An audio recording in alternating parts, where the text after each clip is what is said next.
just can you talk about your decision to go with that lineup and then the decision to make those subs? Yeah, I mean, obviously easy decision. We had our maybe best game of the year with that lineup.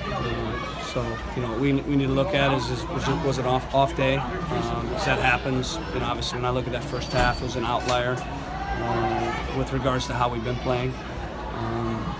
But also, the subs came in and they gave us some life. So, this is where you gotta, figure out, are you going current form, past form?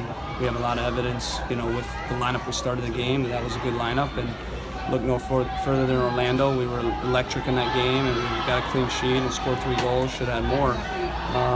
But today it just wasn't clicking at times. So, of course, we'll evaluate it and look at it. And we know we have, in a few spots, really close decisions because we have guys that are very similar in terms of, level.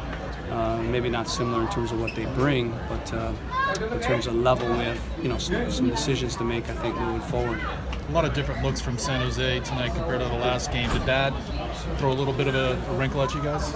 No, we thought they'd go 4-4-2 like they did, and then as soon as we saw the lineup, we knew they were going to overload a lot with Vaca, inside, and ultimately they did, and they had some success. I thought they had a lot of success down our right side, their left side, and we knew Shea Salinas would get forward. And again, I think when you rewatch that second half, I think if we don't give up the one chance they had, which really there's only a clear chance, I think they had 2 minutes in, and we had maybe 6, 7.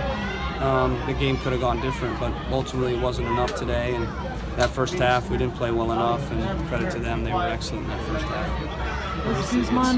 Was Guzman fully healthy, or was he still dealing with the knock?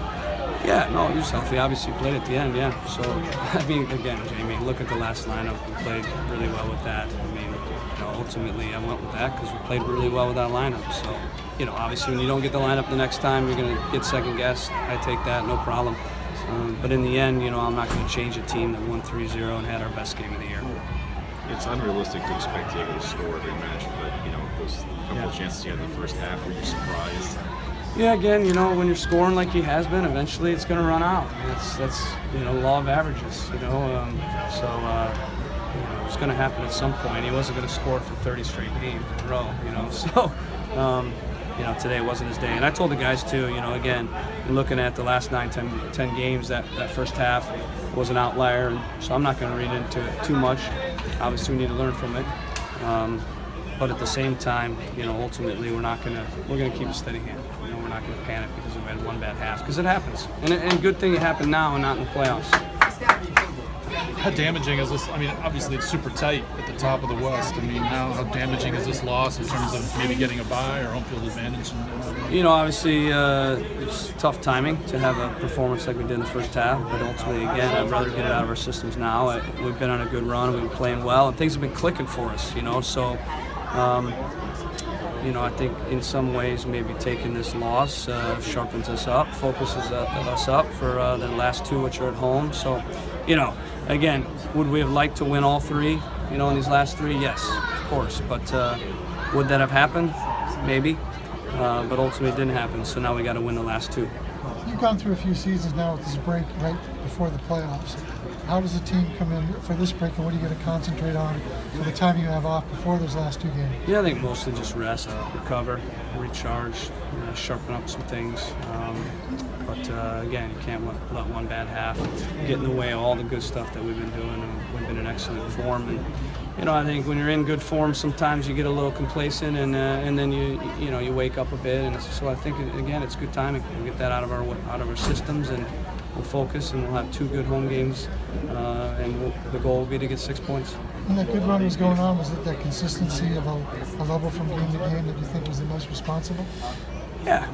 Obviously we're playing in a consistent way, home and away, and we're getting results, and the confidence grew, and I think a lot of it was our ability to keep the ball and press well, and we didn't do that in the first half. Was that us, or was that San Jose? I think it's a little of both, a little bit of the field as well, which doesn't help a passing team. But ultimately, no excuses. They were better than us. Second half, I thought we were better than them, and thought we were unlucky to not get a draw at the result. Does this break benefit you in that it gives Adi maybe a little bit more time to kind of get back to full health and regain some form? Yeah, it doesn't hurt. You know, obviously it's flown under the radar. We've got a ton of guys out, and we've been winning games without Adi, and we're clearly good with him in there, and he's a good goal scorer. But he's been out, I think, now 9 games, so we'd like to get him back. And will he be back now with this break? We'll see. Gives us time to evaluate it though. All right, thanks everybody.